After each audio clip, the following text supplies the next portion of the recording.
As promised, I'm going to rank the entire Black Sabbath catalog. Now, let's just set some rules for this ranking here. I am also going to include The Devil You Know, which at the time they went by the Heaven and Hell moniker. I figured I might as well include this because you want to know what? I'm also going to include The Seventh Star.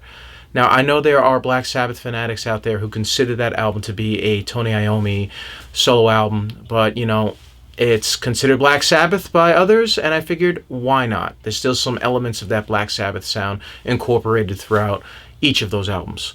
So, starting off with number 20 is...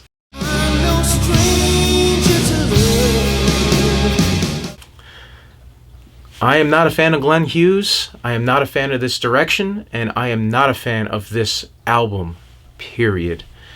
I just felt that there was nothing that stood out. Coming in at 19 is 13.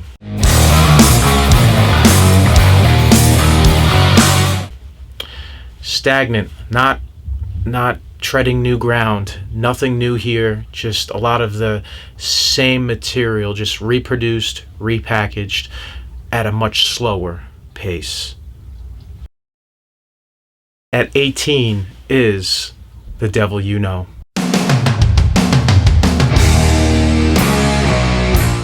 Much like 13, the pacing on this is very slow.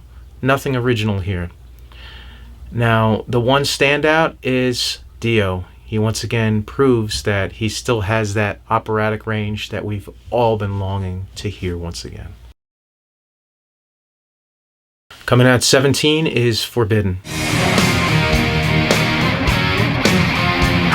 Now, before some of you start casting stones at me and writing negative comments in the comments section, allow me to explain, at least a little bit. I'm just going to give a brief synopsis of what I think about this album.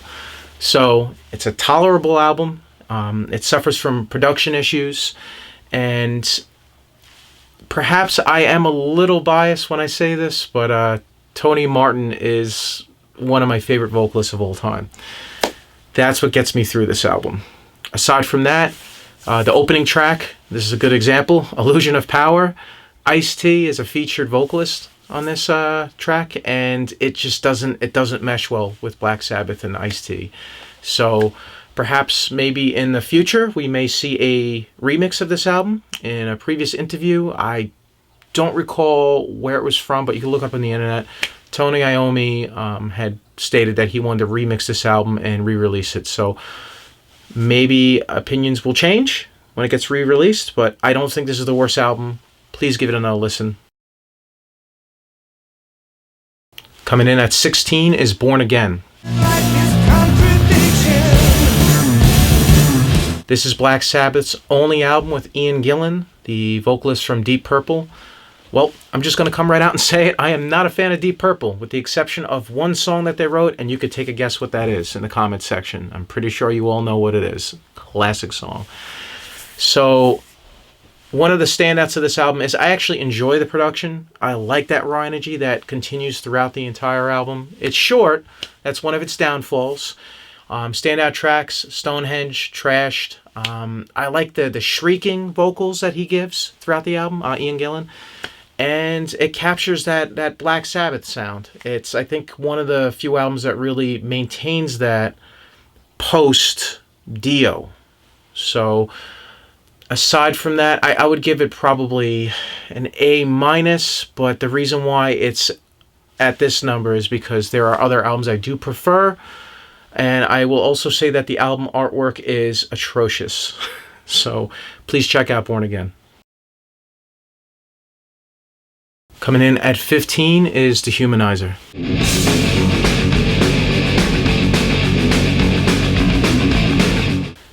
Heavy, energetic, Dio.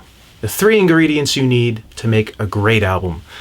Now, standout tracks are I, Time Machine, and TV Crimes. Highly recommend listening to this. And, you know, initially when this album came out in 92, I didn't particularly care for it, but over time, it just grew on me.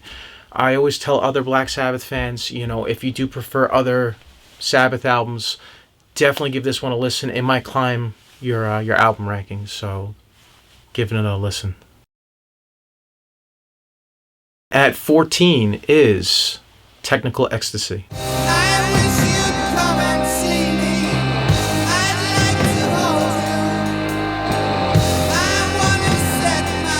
This is where Sabbath began to incorporate keyboards, symphonics. I enjoyed this album. Once again, I know there's Sabbath fans who are going to go, what the hell are you thinking? This is not classic Sabbath. But a little bit of, if you take a slight turn in another direction, that's okay sometimes to do that. You know, you want to breathe in new elements. You know, you want to bring in a keyboard maybe, you know, unless you just want to stick to the same sound. You know, I can understand that too, but I like a little bit of variety. Now, there are 2 tracks that Bill Ward sings on, and I love his vocals as well. My father did too, and this was actually one of the first albums I've ever heard. I remember growing up in Brightwaters, New York, and my father and I, we went to Sam Goody. I don't know if anyone remembers Sam Goody. We went there, and he picked up this album and Appetite for Destruction by Guns N' Roses. Those are actually 2 of the very first albums I've ever heard, and my dad used to also drum to this album every weekend, along with other classic Sabbath albums that you will hear from later on in this ranking. So I think it just gets a bad rap because of these new elements that are brought in, but I definitely, once again, I think, you know, it's not the worst album. I just prefer other ones over this. Give it a listen. At 13 is 1978's Never Say Die.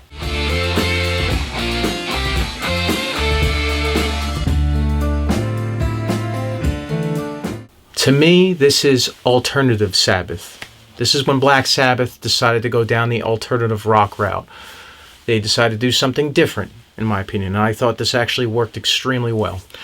Over time, this album has climbed for me on the album ranking. Now, once again, my father was a very big Black Sabbath fanatic, and believe it or not, so was my grandmother. If I could find the photo of my grandmother wearing an Ozzy t-shirt, I will post it right now. As far as the album itself, I thought it was fine. You know, it's not too adventurous. You know, they're straying from, you know, that path, that metal path, and they're breathing new life into their sound. To me, that's okay. That's okay. I mean, you don't want to be pigeonholed to one sound, you know. However, if you do love the traditional sound of Sabbath, you will not like this album. I also, one quick thing. On the previous album, I had mentioned that Bill Ward sings 2 tracks. I made a mistake. He actually sings 2 tracks on this album. And I like Bill Ward as a singer. So if you like listening to alternative rock and you're willing to go outside these parameters, these Sabbath parameters, into the, I wouldn't say experimental, but you know what I'm saying. If you decide to go outside that metal realm and you want to listen to something that's alternative rock, give this album a listen. I enjoyed it. Coming in at number 12 is Tear.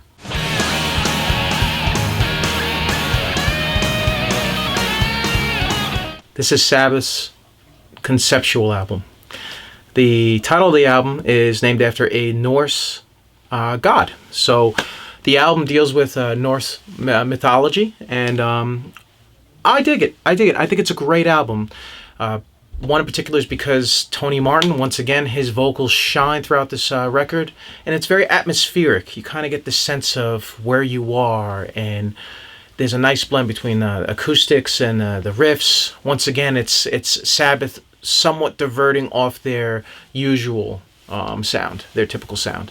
So I would definitely give it a listen. Standout track to me is Valhalla and the Sabbath Stones.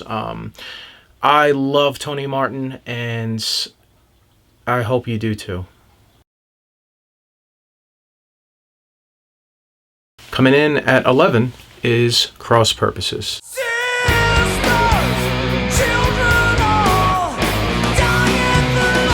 So, to me, this album sounds like melodic Sabbath. A lot of melodies throughout this album. Standout tracks, Dying for Love, The Hand That Rocks the Cradle. What makes this album stand out is, once again, Tony Martin. His vocal range, his ability to carry a note and really sell it. Thoroughly enjoyed this album. I think Sabbath took a risk by heading in this direction. There are some Sabbath fans who consider this to be a return to form. I would have to disagree. It's a little different. And there are other albums that I find to be much better. And once again, you'll see throughout this ranking here. So give this a listen if you love melodies. And, you know, I hope you guys appreciate Tony Martin.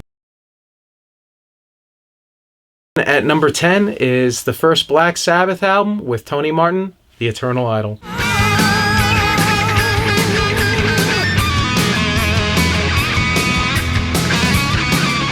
I think this album, it's a mixture of power metal and doom metal. And then you got some harmonies incorporated throughout the duration of the album. And you can't go wrong with that. What can you say about it? I mean, do I think that there are better Tony Martin albums? Absolutely. This is when they were starting out with him and they were just trying to figure out where to go, what direction.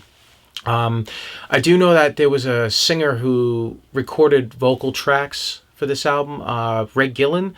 And if you get the deluxe edition, you could listen to his vocal tracks. And truthfully, I just don't feel they measure up to Tony Martin's vocal range or style nonetheless. So give this a listen if you like Tony Martin. If it's not for you, then that's fine. That's okay. You have your opinion. You can listen to Dio, or if you like Ian Gillan, go for it. By all means. At 9 is Sabbath, Bloody Sabbath.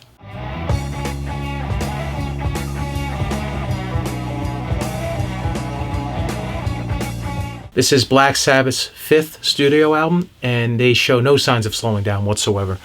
This album is a classic, in my opinion, and it was very difficult to rank this. I'm actually looking at the list right here, and I'm like, should I have put it higher? Very, very difficult to rank this. Sabracadabra, Killing Yourself to Live. I used to listen to this album almost every single weekend. My father used to drum to it. One of many albums he used to drum to. And definitely captures that classic Sabbath sound. Ozzy on vocals. How could you go wrong? And coming in at number 8 is their debut album, Black Sabbath.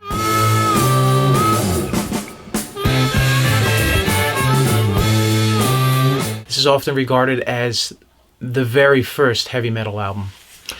Now, I think of this album as bluesy metal, and they have a very unpolished sound here, deliberately, and it works. They did something different for 1970.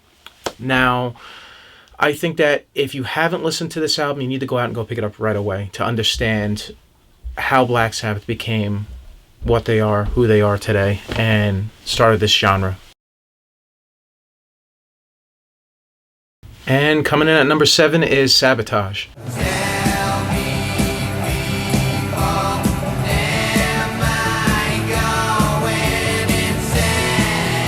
Megalomania aside, this is Sabbath's most radio-friendly album. What I mean by that is that the tracks are shorter compared to Megalomania, and even though that there are themes of drug use and it's not a happy album, they still carry the traditional Sabbath sound, that metal sound. And there are a lot of standout tracks on this. Definitely give this a listen if you love Sabbath. This album for me was much higher on the list. I think it was like number 3 originally I had it, but it dropped over the years. So I've learned to appreciate other records with other singers. And coming in at number 6 is The Mob Rules. Here's the best way to describe this album. If you could capture lightning in a bottle twice, you'd have The Mob Rules. What else can be said? You have Dio on vocals, Tony Iommi on guitar, and Bill Ward was replaced on drums for this album. Had Vinny Appice, I believe that's how you pronounce his last name. Excellent all around. Acoustics, metal riffs, operatic singing. Once again, this album, it's another classic. Coming in at number 5 is Paranoid. I think this album, honestly, to me, I see it as like the make or break. I think if they didn't carry the success from the first album onto the second album, we wouldn't be hearing of Black Sabbath, probably. I could be wrong. However, there's just so much to this album. I mean, standout tracks, Iron Man, Paranoid, Planet Caravan, which I think is an underappreciated gem. Definitely carrying that metal sound. And Ozzy on vocals, he's very strong here. I love the lyrics. And, I think if you haven't listened to this album, you might be living in a cave. If not, come on out of the cave, because I don't know what you're doing. I think everyone in 2022 has at least heard one or two tracks. Or if you've seen the Iron Man films, you've heard Iron Man. So I can't list this higher because of overexposure. However, it's still regarded as a classic, like I've been saying. So definitely give it a listen if you haven't. Come on out of that cave if you haven't. At number 4, the Headless Cross.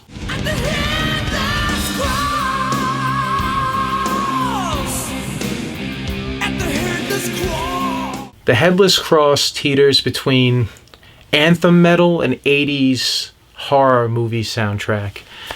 It's almost genius in a way, because I've never heard anything quite like this album before.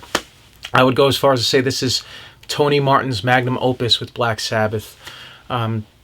Tony Iommi's best guitar work can be found on this record. And as far as with vocal range, demonstrating why Tony Martin is such a great singer, such a phenomenal singer. You listen to any of the tracks on this, and he really knows how to carry himself. I definitely recommend this. I know that there are those who rank this much lower. Over time, this just kept climbing. There's just so many standout tracks on this. But definitely give it a listen to understand why the Tony Martin era continued. It's because the talents that were demonstrated on this album here really just showed, I think, everyone that they were capable to move forward with a new singer post-Dio. And at number 3, we have Volume 4.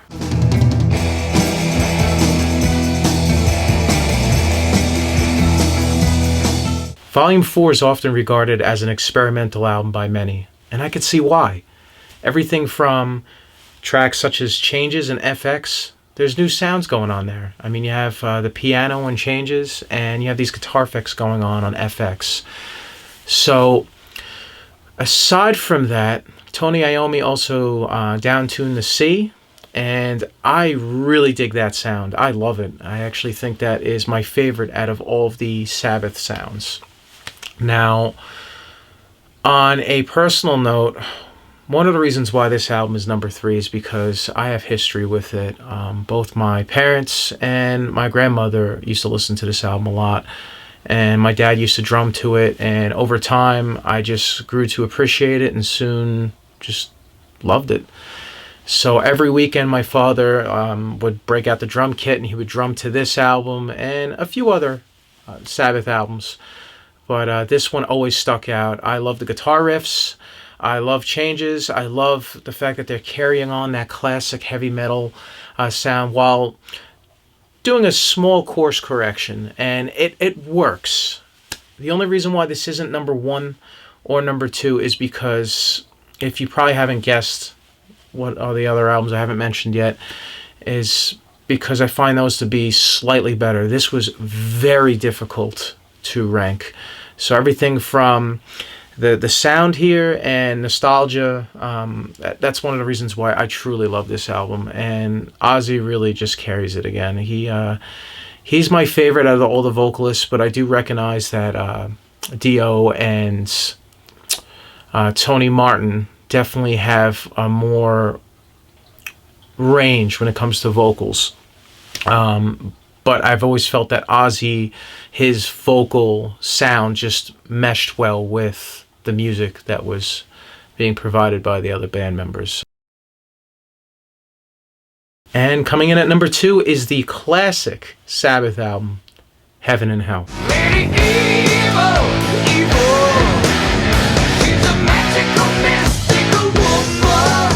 Heaven and Hell is consistently ranked one of the greatest heavy metal albums of all time, and rightfully so. Where can you begin? You have Ronnie James Dio on vocals. This is his first time with Black Sabbath. You know, I cannot imagine what it must have been like to live in the late 70s and hear about Ozzy being sacked from the band. Who would you get to fill in his shoes? And then comes in Dio and just does it. And he does it really well.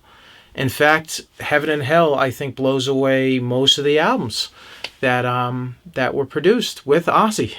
And that's crazy to say, even though I do prefer Ozzy because I love his vocals.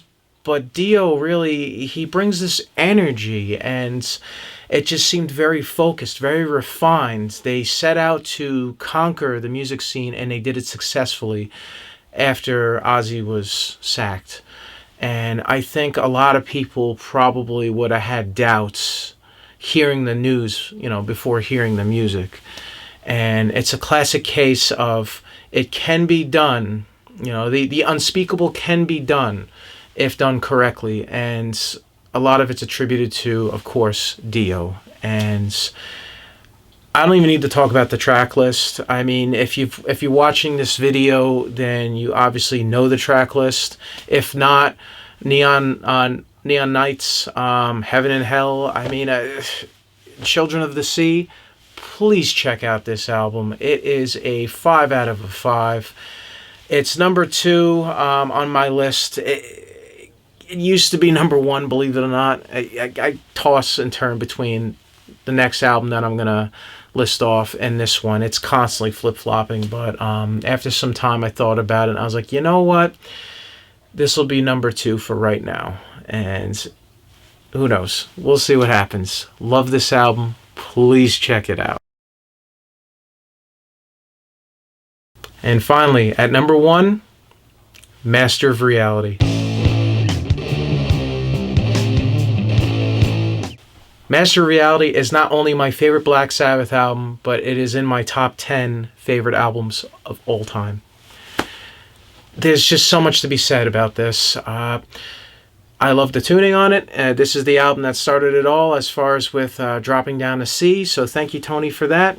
I love the vocals. The lyrics here are exceptional.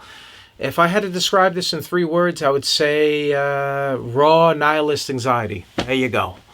So if you love that heavy metal genre, if you love that sound, the classic Sabbath sound, highly recommend this. You know, I own it on vinyl, CD, and I even have it on iTunes. I can't really say much else that already hasn't been said about it, other than I love the themes going on throughout it, and I love the music, I love the vocals, I love what they have to offer on it. Children of the Grave is one of my favorite tracks of all time. I could tell you this, when I served in the Army, sometimes I would even just play it, drive it on posts, you know. I even listened to it overseas in Afghanistan. So a lot of memories with that album. And once again, much like Volume 4, there's a lot of nostalgia, you know, just coming back to me now, you know, listening to it. And I love it. Just, I highly recommend it. You know, read up on it if you don't know much about the production of the album. And, you know, I hope that you enjoyed this list. It was very difficult to rank each album. Over the years, it's definitely changed. I've been brushing up on Black Sabbath over the years. Ever since my dad passed, you know, I was like, it's time to break out the albums again. And, you know, that's why I came up with this list to, you know, review some albums and, you know, do this thing. So now, instead of rambling in front of the camera, I don't really have much to say, so I'm going to keep this in the video. And yeah, I don't know. Have a great day. Sorry I've been busy, and Hope to see you shortly. Thank you.